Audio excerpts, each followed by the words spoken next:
When we look honestly at life, we see a ubiquity and pervasiveness of hardship, suffering, and pain. This is a noble truth of reality, and any spiritual seeker who turns away from this will find themselves in a veil of ignorance, a veil of wishful thinking, and unable to see what truly is. When we focus on this challenging aspect of existence, it prompts profound questions. What purpose does suffering serve? Why does a world that contains so much pain exist? And would this world be better if suffering did not exist? Would reality be improved if it were just bliss? A kind of permanent bliss for all beings everywhere at all times. But if we were to seriously contemplate such a state, what would one learn or gain from this experience of just unbounded bliss? And I raise these questions because I want people to reflect on suffering, not merely as a kind of an isolated thing, but really as part of a broader and deeper inquiry into life. And when isolated instances of suffering strikes you, whenever it touches our own lives or the lives of others, it often appears random or even cruelly indifferent. And it really prompts us to ask, why does this happen? Is there any reason for it? What possible justification could ever explain even a single instance of profound suffering? Now, I do not believe that a clear, satisfying answer exists. But I think as all of us are beings, we have to acknowledge that suffering, pain, and death are inherent aspects of reality. They are a part of our embodied existence. We will all die eventually. And yet, many people almost go about their lives as though death will never come. They live a life of vacuous distraction, forgetting why they're really here. And they become almost absorbed in cycles of superficial pursuits. But really, what is life if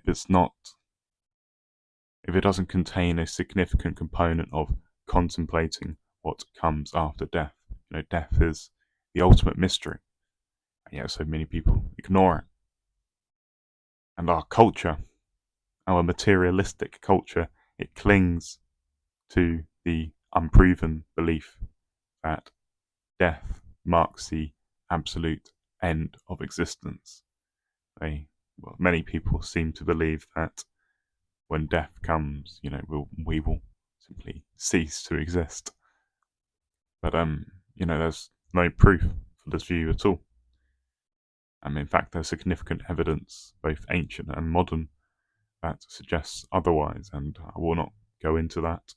But look into near-death experiences, past life memories, and psychedelic experiences as well. If you want to go down that sort of rabbit hole. But our world is a world that is preoccupied with materialism.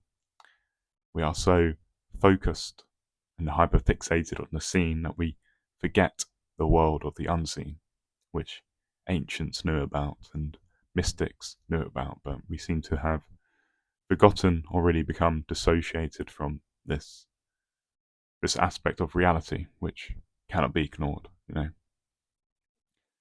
it's funny that in our culture we are almost trained to believe that we are a somebody, a person, a human being, a man, a woman, a label.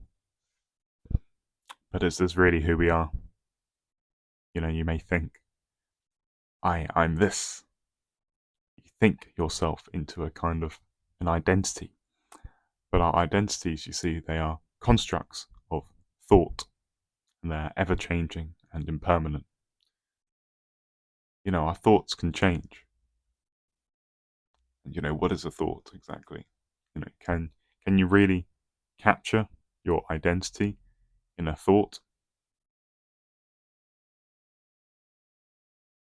I mean, when you seriously meditate on your experience, which is who you are in this moment, you see that underlying and constant throughout all of the various thoughts you have about I am this, I am that, I am this thing, I'm that thing.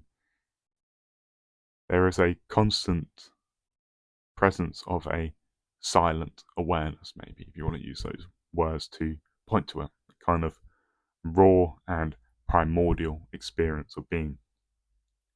You might feel it, you might be able to tap into it as the breath going in and out, the simple act of observing, of watching, of being aware, of being aware of being aware. You can get into all sorts of weird loops if you start bringing more of your mind into it. But you can almost think of this as a kind of a silent watcher, which has always been with you. This simple watching element has been the same ever since childhood, and it's here right now as you're listening to me ramble. And this silent watcher, it's almost beneath, it's almost transcends all the various thought structures that we can construct about who we are. And I really want to prime you to think about this question of what is the watcher? What is this stable and constant essence to you, which endures through every bodily and mental change, every different transformation to the forms of experience. Our thoughts, they change, our bodies change, our personalities and the content of our experiences shift throughout our life. Yet this window through which we experience life, the watcher, it remains forever unblemished. What is this difference between the observer and the observed? Something to think about, really. And consider how this idea that you've been conditioned into thinking you are, this somebody, this discrete individual, which you believe yourself to be, at least you think yourself to be. Consider how this is just a very small aspect of reality. It's just a singular, minute expression, like a ripple in the ocean. And we think we're just the ripple, don't we? So we think we're just the ripple, and we don't think we're the ocean. Now, why is that? Why do we do that? Consider a fractal. And if you don't know what, I think an image is, just Google it or something like that, search online and look at it.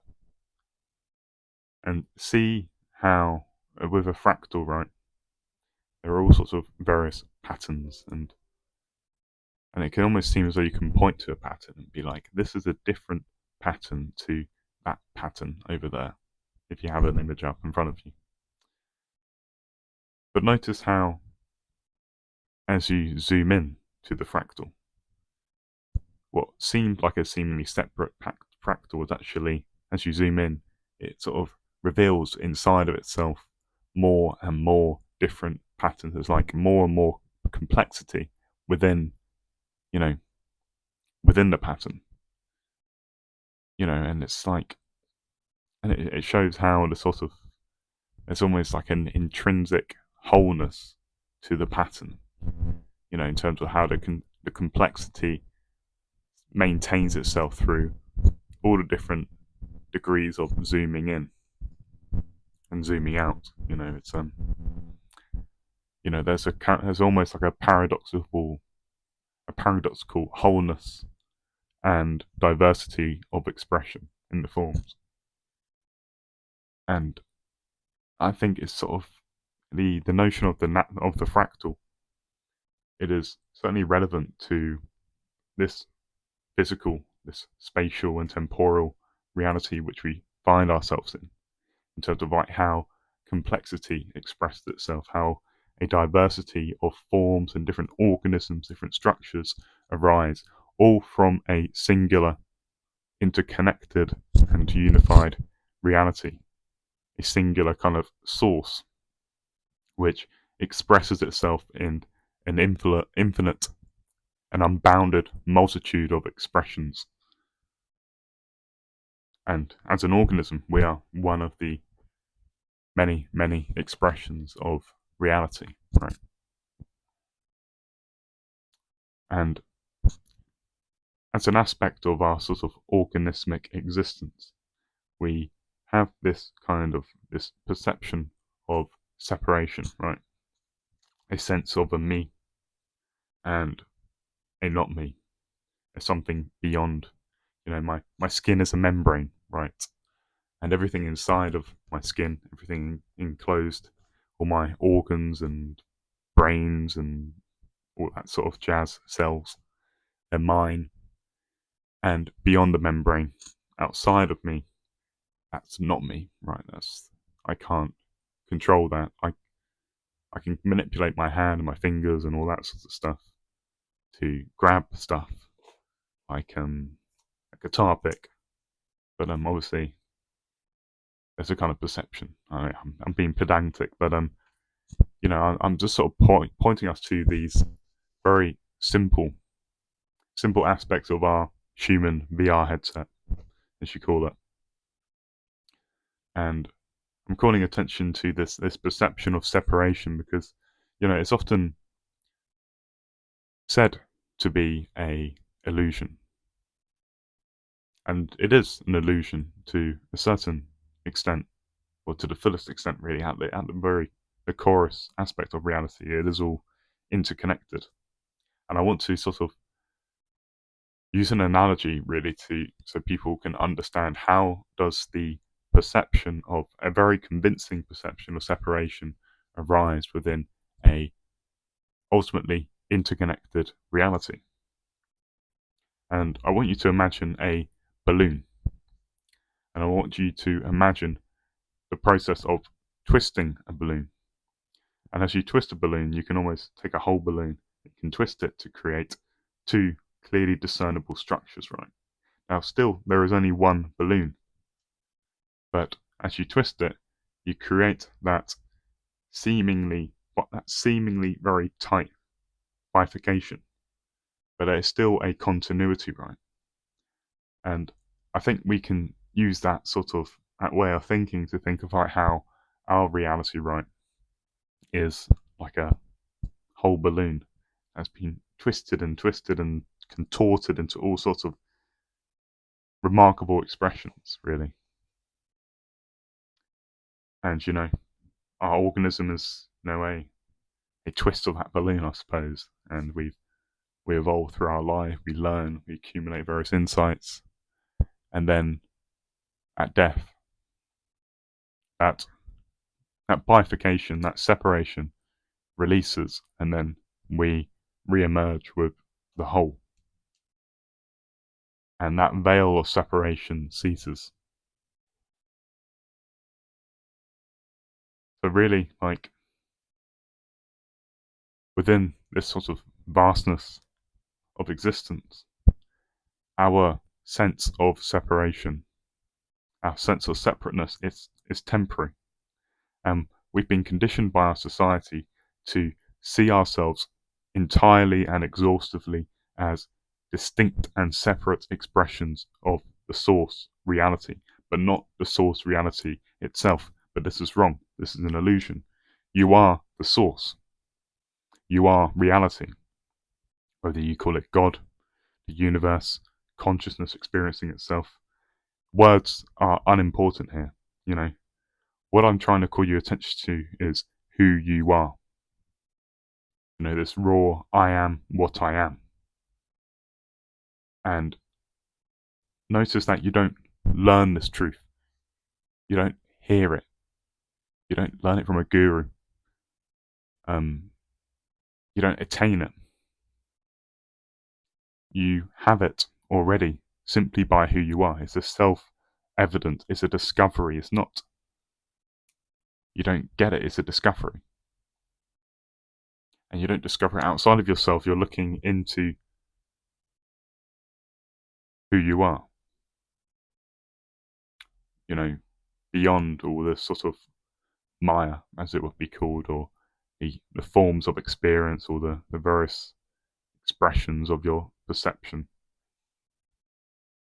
It's the simplest thing there is, really. And when you realize like who you are, your highest identity, transcending the ego, the clusters of thought structures, and all those sorts of various egoic identities, when you recognize this awareness, your life, it becomes naturally a process of shedding old patterns, of growing and moving through life in a process of almost purification, where each new expression of yourself arises from a new, higher knowing, and a knowing of who you truly are, rather than your illusory, false, egoic self. And your engagement with the world, it gains a kind of lightness. You're seeing the world with almost with new eyes. You're not trying to get anything. You're being. You move from a having mode, an anxious, egoic state of mind, to a being mode. And you see clearly. Your mind is one-pointed. And you're truly centered in who you are, in this place which is truly immovable. But yeah, I'll leave that at that. Thumbs up,